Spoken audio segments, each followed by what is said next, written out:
Hello friends, എല്ലാവർക്കും നമസ്കാരം. നിങ്ങളേവരും കാത്തിരിക്കുന്ന രേവതിയുടെയും സച്ചിയുടെയും ഇന്നത്തെ വിശേഷത്തിലേക്ക് എല്ലാ കൂട്ടുകാർക്കും സ്വാഗതം. എല്ലാവർക്കും നല്ലൊരു ദിവസം ആശംസിച്ചുകൊണ്ട് തന്നെ നമുക്ക് ഇന്നത്തെ വിശേഷത്തിലേക്ക് കടന്നാലോ. അതിനു മുമ്പായിട്ട് ആരെങ്കിലും നമ്മുടെ ചാനൽ ആദ്യമായിട്ട് കാണുന്നുണ്ടെങ്കിൽ ഒന്ന് സബ്സ്ക്രൈബ് ചെയ്ത് വെക്കണം. അതിനോടൊപ്പം മാക്സിമം എല്ലാവരും ഒരു ലൈക്ക് അടിച്ചിട്ട് വീഡിയോ കാണാൻ വേണ്ടി ശ്രദ്ധിക്കണേ. അപ്പൊ നമുക്ക് നേരെ ഇന്നത്തെ വിശേഷത്തിലേക്ക് തന്നെ കിടക്കാം. അപ്പൊ തുടങ്ങുമ്പോൾ തന്നെ കാണിക്കുന്നത് നമ്മുടെ സച്ചിയുടെ ഊടായ്പ് കൈയോടുകൂടി പൊക്കിയ രേവതിനെയാണ്. അപ്പൊ കൈക്ക് മേലാന്നും പറഞ്ഞുകൊണ്ട് വാരിയൊക്കെ കൊടുക്കാൻ പറഞ്ഞു. നമ്മുടെ രേവതി വാരിയൊക്കെ കൊടുത്തു കഴിഞ്ഞാണ് സച്ചി എന്നാ പിന്നെ ബൈ ബൈ എന്ന് പറഞ്ഞ് കൈയൊക്കെ എടുത്ത് പൊക്കി ഒരു ടാറ്റയൊക്കെ കൊടുക്കുന്നത്. ഇത് കണ്ടപ്പോഴത്തേക്ക് രേവതി വെച്ചു, ഇതെന്താ നിങ്ങളുടെ കൈക്ക് പ്രശ്നമൊന്നുമില്ലല്ലോ, എന്നിട്ടാണോ എന്നെ കൊണ്ട് വാരി തരാൻ പറഞ്ഞ് വാരി തരിപ്പിച്ചത്? ഇത് നിങ്ങളുടെ അട്ടം വാരുന്നല്ലേന്ന് ചോദിച്ചപ്പോഴത്തേക്ക് നമ്മുടെ സച്ചു പറഞ്ഞു, അതെ, ഏതായാലും നിന്നെ ഒന്ന് പറ്റിക്കാൻ പറ്റി, എന്തൊരാശ്വാസം, ഇനി ഏതായാലും സമാധാനമായിട്ട് ഓട്ടത്തിന് പോകാം എന്നും പറഞ്ഞ് അവിടെ നിന്ന് ഓട്ടത്തിന് പോകാൻ വേണ്ടി അങ്ങ് ഇറങ്ങി കഴിഞ്ഞപ്പോഴത്തേക്കും നമ്മുടെ രേവതി ആ കൈക്ക് പിടിച്ചൊരു ഒറ്റ പിച്ചു കൊടുക്കുകയാണ്. അപ്പോഴത്തേക്കും നമ്മുടെ സച്ചു ആണെങ്കിൽ അയ്യോ അച്ചോ എന്ന് പറഞ്ഞ് കാറിയപ്പോഴത്തേക്കും പെട്ടെന്ന് നമ്മുടെ രവീന്ദ്രൻ അതിലെ ഫ്രണ്ടിൽ കൂടെ പോയിട്ട് രവീന്ദ്രൻ ചോദിച്ചു, എന്താ എന്താ മോനെ ഒരു ശബ്ദം കേൾക്കുന്നത്, എന്താ എന്തു പറ്റി മോനെ, എന്താ കരയുന്നതെന്ന് ചോദിച്ചപ്പോ ഏയ് ഒന്നുമില്ല, അതെ വെറുതെ എന്ന് പറഞ്ഞപ്പോഴത്തേക്കും കൈ ഒന്ന് തട്ടിയതാന്ന് പറഞ്ഞപ്പോ ഇതെന്താ പട്ടി കടിച്ച പോലെ നീ കരയുന്നതെന്ന് ചോദിച്ചു. അപ്പോഴത്തേക്കും നമ്മുടെ സച്ച് പറയാ, ഒരു പട്ടി കടിച്ചതല്ല, ഒരു പട്ടി മാന്തിയതാന്ന് പറഞ്ഞിട്ട് പതിയെ അങ്ങ് ഇറങ്ങിപ്പോയിട്ടോ. ഇതിൽ രേവതി ചിരിച്ചോണ്ടൊക്കെ നിൽക്കുകയാണ്. അത് കഴിഞ്ഞ് പിന്നെ കാണിക്കുന്നത് ടെറസിൽ വർക്കൗട്ട് ചെയ്തുകൊണ്ടിരിക്കുന്ന നമ്മുടെ സുധീനെയാണ്. അപ്പൊ സുധീനെ നമ്മുടെ ശ്രീകാന്ത് വിളിക്കാണ് കേട്ടോ. അപ്പൊ ശ്രീകാന്ത് വിളിച്ചിട്ട് ശ്രീകാന്തിന് അങ്ങോട്ടേക്ക് വരാൻ താല്പര്യം ഉണ്ടെന്നും എനിക്ക് അങ്ങോട്ടേക്ക് വരണം എന്നും ഒക്കെ ശ്രീകാന്ത് ഇങ്ങനെ സുധിയോട് പറയുമ്പം സുധി പറയാണ്, ഇങ്ങോട്ടേക്ക് വരാൻ പറ്റൂന്ന് എനിക്ക് തോന്നുന്നില്ല, കാരണം ഇവിടെ സച്ചി അതുപോലെ ഓരോ കാര്യങ്ങൾ ചെയ്തു വെച്ചിരിക്കുന്നത്. സച്ചിക്ക് നിന്നെ ഇങ്ങോട്ടേക്ക് കയറ്റാൻ ഒരു താല്പര്യമില്ല, സച്ചിക്കും അതെ സച്ചിയുടെ ഭാര്യയ്ക്കും അതെ. പക്ഷെ എനിക്കും ശ്രുതിക്കും നീ വരുന്നത് സന്തോഷം മാത്രമേ ഉള്ളൂ, പക്ഷെ അവൻ ഇങ്ങനെ പറയുന്നത് കൊണ്ട് നിനക്ക് ഇവിടെ കയറി പറ്റാൻ കഴിയുമെന്ന് എനിക്ക് തോന്നുന്നില്ല എന്ന് പറഞ്ഞു.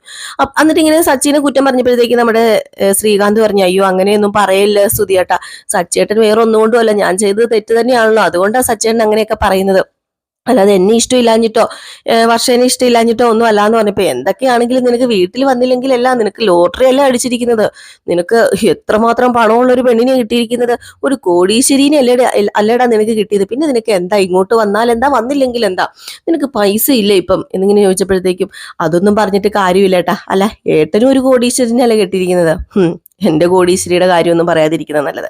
ഈ ചെക്കും പണവും തമ്മിലുള്ള വ്യത്യാസം നിനക്കറിയാലോ, അതുപോലെയാണ് എന്റെ നിന്റെ ഭാര്യകൾ തമ്മിലുള്ള വ്യത്യാസം എന്ന് പറയുമ്പോൾ, ഓഹോ ഇങ്ങനെയൊക്കെ വ്യത്യാസപ്പെടുത്തി പറയേണ്ട, ഇങ്ങനെയൊക്കെ ഉപമിച്ച് പറയേണ്ട കാര്യമുണ്ടോ എന്ന് ചോദിച്ചപ്പം, ചെക്ക് നമ്മുടെ കയ്യിൽ ഉണ്ട്, പക്ഷെ അത് മാറാൻ കുറച്ച് പ്രയാസമാണ്, പക്ഷെ പൈസ അങ്ങനെ അല്ലല്ലോ. അപ്പൊ നമ്മുടെ ശ്രീകാന്ത് പറഞ്ഞു, ഏട്ടാ ഈ പൈസ കയ്യിലിരിക്കുന്നേക്കാൾ കൂടുതൽ നല്ലത് ചെക്ക് കയ്യിലിരിക്കുന്ന, നമുക്ക് ഒത്തിരി ചെലവാകത്തുമില്ല, ചെക്കായിട്ട് അത് കയ്യിലിരിക്കുകയും ചെയ്യും, പൈസ കയ്യിലിരുന്നിട്ടുണ്ടെങ്കിൽ ഒത്തിരി അത് ചെലവായി പോകുകയും ചെയ്യും എന്നൊക്കെ ഇങ്ങനെ പറയുകയാണ്. ഏതായാലും ഇതൊക്കെ പറഞ്ഞുകൊണ്ടിരുന്നപ്പോഴാണ് പെട്ടെന്ന് നമ്മുടെ വർഷ ആ വഴി വന്നത്. വർഷ വന്നപ്പോഴത്തേക്കും ശ്രീകാന്ത് പറഞ്ഞു, എങ്കിൽ പിന്നെ ഞാൻ വെക്കുക, വർഷ വരുന്നുണ്ടെന്ന് പറഞ്ഞു ഫോൺ കട്ട് ചെയ്തു. അപ്പൊ വർഷ വന്നപ്പോഴാണല്ലോ ഫോൺ കട്ട് ചെയ്തത്. അപ്പൊ വർഷ ചോദിച്ചു, ആരാ ശ്രീകാന്ത് ഫോണിൽ നിന്ന് ചോദിച്ചപ്പം, അത് പിന്നെ ഏട്ടനായിരുന്നു, സുധിയേട്ടനായിരുന്നു. എന്താ എന്റെ മുമ്പ് വെച്ച് സംസാരിക്കാൻ നിനക്ക് പറ്റില്ലാഞ്ഞിട്ടാണോ നീ ഫോൺ കട്ട് ചെയ്തത്? അവരെന്ത് വിചാരിച്ചാണ് വർഷ വന്നു എന്നൊക്കെ പറയുമ്പോൾ അവരെന്ത് വിചാരിക്കും, എന്റെ മുമ്പിൽ വെച്ച് സംസാരിക്കാൻ നിനക്ക് പേടിയാന്ന് വിചാരിക്കില്ലേന്ന് ചോദിച്ചപ്പോ, ഹേയ് അങ്ങനെയൊന്നും വിചാരിക്കത്തൊന്നുമില്ല, ഏതായാലും അമ്മയ്ക്ക് ഞാൻ അങ്ങോട്ടേക്ക് ചെല്ലാൻ ഒരുപാട് ഇഷ്ടമായി, ഏട്ടനൊക്കെ അങ്ങോട്ടേക്ക് ചെല്ലാനാ പറയുന്നത്, നമുക്ക് അങ്ങോട്ടേക്ക് പോകണം, അങ്ങോട്ടേക്ക് പോയാലും എനിക്കൊരു സമാധാനം ആവത്തുള്ളൂ, ഒന്ന് ഉറങ്ങാൻ കൂടി പറ്റുന്നില്ല വർഷ എന്ന് പറയുമ്പോൾ വർഷയ്ക്ക് ഉരുപൊട്ടിയില്ലേ. വർഷ പറഞ്ഞു, അതെന്താ ശ്രീകാന്ത് നീ അങ്ങനെ പറഞ്ഞത്, എന്താ അതിന്റെ ഉറക്കം നഷ്ടപ്പെടാൻ മാത്രം ഞാൻ നിന്നെ എന്തെങ്കിലും ചെയ്തോ? ഞാൻ നിനക്ക് സമാധാനം തരാതിരിക്കുന്നുണ്ടോ? എന്താ നിന്റെ പ്രശ്നം? എന്റെ അച്ഛനും എന്റെ അമ്മയും എന്റെ അടുത്തില്ല അന്ന് പറഞ്ഞ് ഞാൻ ഉറങ്ങാതെ ഇരിക്കുന്നുണ്ടോ? നിനക്ക് മാത്രം ഈ അച്ഛനും അമ്മയൊക്കെ ഉള്ളോ? നീ എന്താ കൂടുതലായിട്ടും ഇങ്ങനെ എപ്പോഴും അച്ഛൻ, അമ്മ, ഏട്ടൻ, ഏടത്തി അങ്ങനെയൊക്കെ പറഞ്ഞുകൊണ്ട് നടക്കണത്? നമ്മൾ രണ്ടുപേരും ഒരുമിച്ച് ജീവിക്കാൻ ഇറങ്ങി പുറപ്പെട്ടവരാണ്. അപ്പൊ പിന്നെ നമ്മൾ രണ്ടുപേരും അല്ലേ ഒരുമിച്ച് ജീവിക്കേണ്ടത്? ഇനിയിപ്പം അച്ഛന്റെ, അമ്മയുടെ, ഏട്ടന്റെയും ഏടത്തിയുടെ ഒക്കെ കൂടെ ജീവിക്കണം എന്ന് പറഞ്ഞാലേ അത് അത്രയ്ക്ക് ശരിയായ കാര്യമല്ല.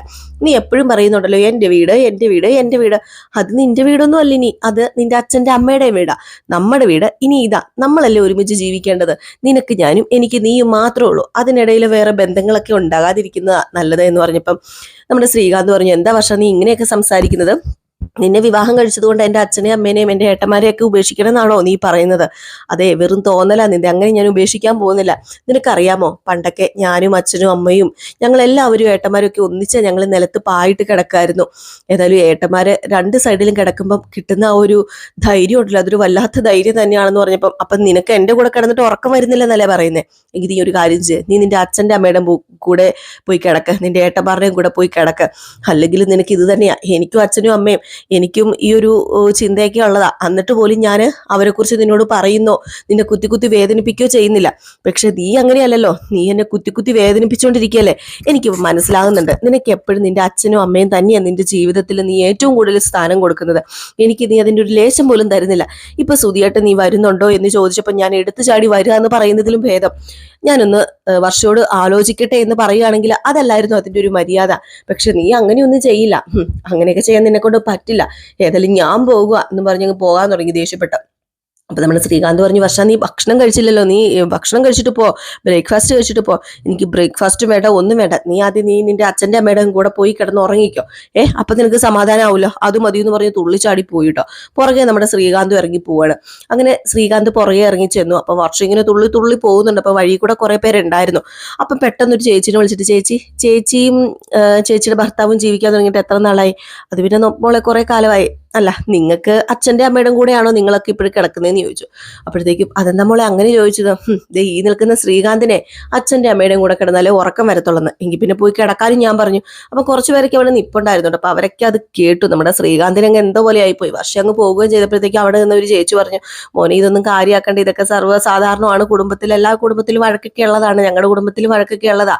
മോനെ ഇത് കാര്യമാക്കണ്ടെന്ന് പറഞ്ഞെങ്കിൽ പോലും നമ്മുടെ ശ്രീകാന്തിന് എന്തോ എല്ലാവരും ഇതൊക്കെ അറിഞ്ഞു കഴിഞ്ഞപ്പോൾ ഭയങ്കര ഒരു എന്തോ നമുക്കൊരു മാനക്കേട് തോന്നൂല. അപ്പൊ അങ്ങനെ ഒന്ന് തോന്നാണ്.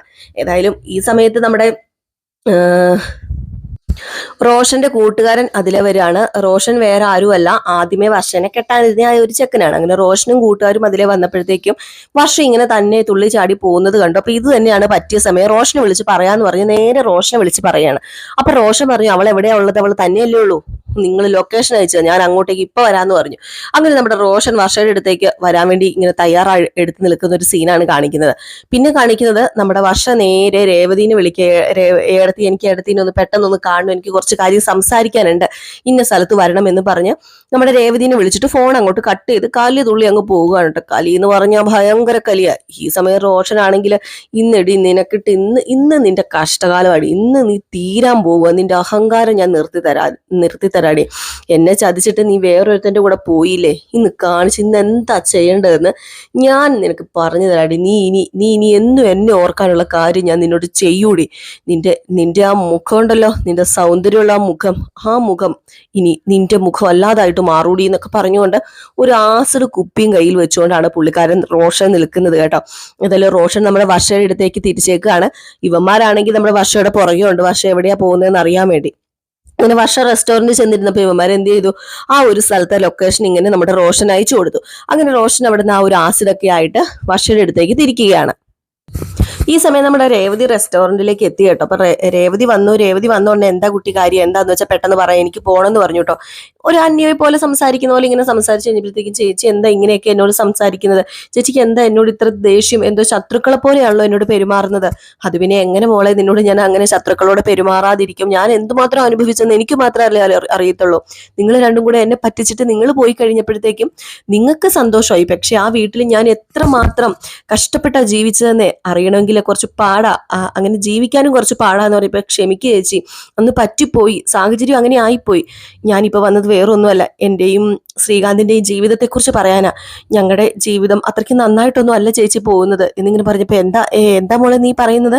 നിങ്ങൾ രണ്ടുപേരും ഇഷ്ടപ്പെട്ട് നിങ്ങൾ രണ്ടുപേരും തീരുമാനിച്ചെടുത്തൊരു വിവാഹമായിരുന്നല്ലോ, എന്നിട്ട് അതിൽ പ്രോബ്ലംസ് ഉണ്ടെന്ന് പറഞ്ഞാൽ അതെ, നിറയെ പ്രോബ്ലംസ് തന്നെയാ.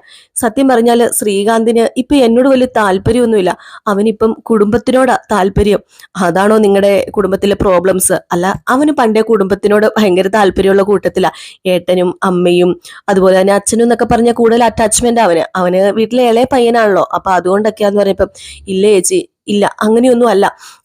അവനെന്തോ അവരില്ലാതെ പറ്റണില്ല, അവരില്ലാതെ ജീവിക്കാൻ പറ്റണില്ല, അവരുടെ കൂടെ ജീവിക്കണം എന്നൊക്കെയാ പറയുന്നത്. പക്ഷെ എനിക്ക് അതിനോട് ഒരു താല്പര്യമില്ല. എനിക്കുണ്ട് ഈ അച്ഛനും അമ്മയും ഒക്കെ, പക്ഷെ എൻ്റെ അച്ഛനും അമ്മയും കാണാതെ ഞാൻ അവൻ്റെ കൂടെ ജീവിക്കുന്നില്ലേ?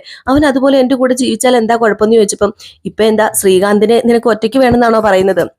ശ്രീകാന്ത് നിന്റെ കൂടെ കുടുംബക്കാരൊന്നും ഇല്ലാതെ ഒറ്റയ്ക്ക് ജീവിക്കണം എന്നാണോ നീ പറയുന്നത്? അതത്രയ്ക്ക് നല്ല കാര്യമല്ല മോളെ. അതത്രയ്ക്ക് എളുപ്പമല്ല. കുടുംബക്കാരില്ലാതെ നമ്മൾ ജീവിക്കാന്നൊക്കെ പറയുമ്പോൾ അതിന് അതിൻ്റെതായ കഷ്ടപ്പാടുകളൊക്കെ ഉണ്ട്. അത് മോള് മനസ്സിലാക്കണം. അതിൻ്റെതായ എന്ത് കഷ്ടപ്പാടാ ഉള്ളത്? വിവാഹം കഴിഞ്ഞ് രണ്ടുപേര് തമ്മിൽ ജീവിക്കേണ്ടത്, പിന്നെ അവര് തമ്മിലല്ലേ മുന്നോട്ടേക്ക് ജീവിക്കേണ്ടത്. അതിനിടയിൽ കുടുംബക്കാർ എന്തിനാ ചേച്ചി വലിച്ച് എഴച്ചുകൊണ്ട് വരുന്നത്? ഇന്നും ഞങ്ങൾ തമ്മിൽ വഴക്കുണ്ടായി, ഞാൻ വീട്ടിൽ നിന്ന് വഴക്കിട്ടിട്ടാണ് ഇറങ്ങിയത്. മോളെ, വിവാഹം കഴിഞ്ഞ ഉടനെ തന്നെ ഇങ്ങനെ വഴക്കിട്ടിട്ട് നടക്കുക എന്നൊക്കെ പറഞ്ഞു കഴിഞ്ഞാൽ നിങ്ങൾ സന്തോഷത്തോടു കൂടി ജീവിക്കാന്നാ ഞാൻ വിചാരിച്ചിരിക്കുന്നത്. അതുപോലെ അവിടെ അച്ഛനും അമ്മയും സച്ചേട്ടനും സുധിയേട്ടനും എല്ലാവരും നിങ്ങൾ സന്തോഷത്തോടു കൂടി ജീവിക്കാന്നല്ലേ വിചാരിച്ചിരിക്കുന്നത്. എല്ലാവരുടെയും മുമ്പിൽ നിങ്ങൾ ജീവിച്ച് കാണിക്കല്ലേ ചെയ്യേണ്ടത്. ജീവിതം തുടങ്ങുന്നതിന് മുമ്പ് ഇങ്ങനെ അടിയും ബഹളമാന്നൊക്കെ പറഞ്ഞു കഴിഞ്ഞാൽ അതൊക്കെ മോശമായ കാര്യമല്ലേ? ഞാൻ എന്ത് ചെയ്യാൻ ചേച്ചി? ഞാൻ പരമാവധി സുധിയെ പറഞ്ഞ് ശ്രീകാന്തിനെ പറഞ്ഞ് മനസ്സിലാക്കാൻ ശ്രമിക്കുന്നുണ്ട്. എന്ത് പറഞ്ഞ് മനസ്സിലാക്കാൻ ശ്രമിക്കുന്നുണ്ട്? പക്ഷേ ഈ ചിന്തയാണ് മാറ്റിവെക്കേണ്ടത്. നിങ്ങൾ തമ്മിൽ ഇങ്ങനെ മുന്നോട്ടേക്ക് പോയി കഴിഞ്ഞിട്ടുണ്ടെങ്കിൽ ശരിയാവില്ല. ഞങ്ങൾ തമ്മിൽ പിന്നെ എങ്ങനെ മുന്നോട്ടേക്ക് പോകണമെന്നാ പറയുന്നത്? ഞാൻ ശ്രീകാന്ത് ചിന്തിക്കുന്ന പോലെ ചിന്തിക്കണോ? അങ്ങനെയൊന്നും ചിന്തിക്കാൻ എന്നെ കിട്ടില്ല എന്ന് പറഞ്ഞപ്പോഴത്തേക്കും നമ്മുടെ രേവതി പറഞ്ഞു, മോളെ ഞാൻ പറയുന്ന കേക്ക്. ഈ കാലത്ത് കുടുംബക്കാരും ഒത്ത് ജീവിക്കണ്ട എന്നൊക്കെ നിങ്ങൾക്ക് തുടക്കത്തിൽ തോന്നും. പക്ഷെ കുറച്ച് കഴിയുമ്പോൾ നിങ്ങൾക്ക് മനസ്സിലാവും കുടുംബം എത്ര പ്രിയപ്പെട്ടതാണെന്നും കുടുംബം ഉണ്ടെങ്കിൽ നമുക്ക് എന്തൊക്കെ ഉണ്ടാകുമെന്നും കുടുംബത്തിൽ ജീവിക്കുന്നതാണ് നല്ലതെന്നും ഒക്കെ ഇപ്പൊ പറഞ്ഞാൽ മനസ്സിലാവില്ല. കുറച്ച് കഴിഞ്ഞാലേ നിങ്ങൾക്ക് മനസ്സിലാവത്തുള്ളൂ എന്നൊക്കെ ഇങ്ങനെ നമ്മുടെ രേവതി പരമാവധി പറഞ്ഞ് നമ്മുടെ ശ്രുതിനെ അല്ല വർഷനെ മനസ്സിലാക്കാൻ ശ്രമിക്കുകയാണ്. വർഷ ഇതൊന്നും അംഗീകരിക്കുന്നില്ല. വർഷയ്ക്ക് ഇതൊന്നും പറ്റില്ല. അതിൻ്റെ ഇടയിലാണ് നമ്മുടെ രേവതി കുറെ പറഞ്ഞു കഴിഞ്ഞപ്പോൾ രേവതിക്ക് ദേഷ്യം വന്നിട്ട് രേവതി പറയും, ഈ മോള് എന്താന്ന് വെച്ചാൽ കാണിക്കുക. അതായത് ഇപ്പൊ ഞാൻ എന്ത് ചെയ്യാനേ? നിങ്ങളുടെ ഇടയിൽ വന്ന് ഇനി ഒരു ഇതുണ്ടാക്കാൻ എനിക്ക് പറ്റില്ല, പ്രശ്നം ഉണ്ടാക്കാൻ എനിക്ക് പറ്റില്ല. മോളിപ്പോ ഇതൊക്കെ എന്നോട് പറഞ്ഞു. ഞാനിത് എന്റെ ഭർത്താവിനോട് ചെന്ന് പറഞ്ഞു കഴിഞ്ഞാണ്ടല്ലോ എന്നെ ചിലപ്പോൾ വീട്ടിൽ വരെ കേട്ടില്ല. മോളെ കാണാൻ വന്നതിന് വരെ ചിലപ്പോൾ എന്റെ ഭർത്താവ് എന്നെ വല്ലതും പറയും. അപ്പോഴത്തേക്കും നമ്മുടെ വർഷ ചോദിക്കുന്നുണ്ട്, അല്ല ചേച്ചി എല്ലാ സന്തോഷത്തോടും കൂടി തന്നെയാണോ അവിടെ ജീവിക്കുന്നത്? ചേച്ചിയുടെ ഭർത്താവ് ചേച്ചിനെ എന്തൊക്കെ ചെയ്യാറുണ്ട്? അടിക്കാറില്ലേ? അടിച്ചിട്ടില്ലേ? അതുപോലെ തന്നെ വഴക്കുണ്ടാക്കിയിട്ടില്ലേ? ചേച്ചിക്ക് ആ കുടുംബത്തിൽ സമാധാനം കിട്ടിയിട്ടുണ്ടോ? ചേച്ചിയുടെ അമ്മായിയമ്മ ചേച്ചിനെ സ്നേഹിച്ചിട്ടുണ്ടോ? അങ്ങനെ ചേച്ചിക്ക് സമാധാനം കിട്ടിയിട്ടുണ്ടോ? പിന്നെ എന്തിനാ ഈ കുടുംബം എന്ന് പറയുന്നതെന്ന് ചോദിച്ചപ്പം അവിടെ അവരൊക്കെ എന്നോട് അങ്ങനെ പെരുമാറിയിട്ടുണ്ട്. പിന്നെ എൻ്റെ ഭർത്താവ് ആദ്യമൊക്കെ അങ്ങനെയായിരുന്നു. എൻ്റെ ഭർത്താവിന്റെ നല്ല മനസ്സ് എന്തെന്ന് എനിക്ക് ആദ്യം ഒന്നും കാണാൻ കഴിഞ്ഞില്ല. അതൊക്കെ ശരിയാണ് മോള് പറയുന്നത്. പക്ഷെ എൻ്റെ ഭർത്താവ് എത്ര നല്ലവനാണെന്ന് മോൾക്ക് മനസ്സിലായിട്ടില്ല. അത് മോൾക്ക് വഴിയെ മനസ്സിലായിക്കോളൂ എന്ന് പറഞ്ഞപ്പം, പിന്നെ ആ കള്ളു കുടിച്ച് നടക്കുന്ന അങ്ങേരാണോ അത്ര നല്ല മനുഷ്യനാണെന്ന് ചേച്ചി പറയുന്നത്? അത് എൻ്റെ ഭർത്താവായതുകൊണ്ട് ഞാൻ പറയല്ല. അതുപോലെയുള്ള ഒരു നല്ല മനുഷ്യനെ ഞാൻ എൻ്റെ ജീവിതത്തിൽ കണ്ടിട്ടില്ല. പിന്നെ എനിക്ക് ആ വീട്ടിൽ വേറൊരു സമാധാനം തരുന്ന ഒരാളും കൂടെ ഉണ്ട്, എൻ്റെ അച്ഛൻ, എൻ്റെ പ്രിയപ്പെട്ട അച്ഛൻ. ആ അച്ഛൻ്റെ സന്തോഷവും സമാധാനവും ആ അച്ഛൻ തരുന്ന ആ ഒരു കെയറൊക്കെ ഉണ്ടല്ലോ, അതൊക്കെ കിട്ടിക്കഴിയുമ്പോഴത്തേക്കും എനിക്കത് സ്വർഗ്ഗലോകം തന്നെയാണ്. മോൾ എന്തൊക്കെ പറഞ്ഞാലും ഓരോ കാരണങ്ങൾ വരും കുടുംബത്തിൽ നിന്നും മാറി നിൽക്കാൻ. പക്ഷെ അവരോട് ചേർന്ന് നിൽക്കാനുള്ള കാരണങ്ങളാണ് മോളെ കണ്ടെത്തേണ്ടതെന്നൊക്കെ ഇങ്ങനെ പറയാൻ കേട്ടോ. പക്ഷേക്ക് എന്താ പറഞ്ഞിട്ടും അങ്ങ് തലയിൽ കയറുന്നില്ല. ഏതായാലും ഈ ഒരു ഭാഗമൊക്കെ കാണിച്ചിട്ടാണ് നമ്മുടെ ഇന്നത്തെ വിശേഷം അവസാനിക്കുന്നത്. ഏതായാലും റോഷൻ വെളിയിൽ കാത്തിരിക്കുകയാണ് നമ്മുടെ വർഷ വരുന്നത് നോക്കി. ആസിഡും കൈ പിടിച്ച് ആസിഡ് മുഖത്തൊഴിക്കാനായിട്ട്. ഏതായാലും കാത്തിരുന്ന് തന്നെ കാണാം ഇനി എന്താ സംഭവിക്കാൻ പോകുന്നതെന്ന്. അപ്പം ഞാൻ വലിയ പ്രമോ ഇട്ടിട്ടുണ്ട് കേട്ടോ. അടുത്ത ആഴ്ച നെക്സ്റ്റ് വീക്ക് പ്രമോ ഞാൻ ഇട്ടിട്ടുണ്ട്. അപ്പം നമ്മുടെ ഈ വീഡിയോയ്ക്ക് മുമ്പായിട്ട് കിടപ്പുണ്ട്. നിങ്ങളൊന്ന് കയറി നമ്മുടെ ചാനലിൽ നോക്കുകയാണെങ്കിൽ നെക്സ്റ്റ് വീക്ക് പ്രമോ അടുത്ത ആഴ്ചയിലെ ഫുൾ വിശേഷവും നിങ്ങൾക്ക് കാണാനായിട്ട് സാധിക്കും. ഒത്തിരി പേരൊന്നും കണ്ടിട്ടില്ലെന്ന് തോന്നുന്നു. അതുകൊണ്ടാട്ടോ ഞാൻ പറഞ്ഞത്. ഇപ്പം ഇന്നിനി വൈകിട്ട് നമ്മൾ നെക്സ്റ്റ് വീക്ക് പ്രമോ ഇടുന്നില്ല, നാളത്തെ കഥ ഇടത്തുള്ളൂ. അപ്പം അതുകൊണ്ടാണ് പറഞ്ഞത്. നെക്സ്റ്റ് വീക്ക് പ്രമോ നമ്മൾ ഇട്ടിട്ടുണ്ട്. കണ്ടിട്ടില്ലാത്തവരുണ്ടെങ്കിൽ കയറി കാണുക. അപ്പം നിങ്ങളുടെ സ്നേഹത്തിനും സപ്പോർട്ടിനും ഒക്കെ ഒരുപാട് നന്ദിയുണ്ട്. വീണ്ടും നിങ്ങളുടെ സ്നേഹവും സപ്പോർട്ടും ഒക്കെ പ്രതീക്ഷിക്കുകയാണ്. നയനയുടെയും ആദർശിൻ്റെയും ഫുൾ വിശേഷമാണ് ഇന്ന് നമ്മൾ ഫസ്റ്റ് ഇട്ടത്.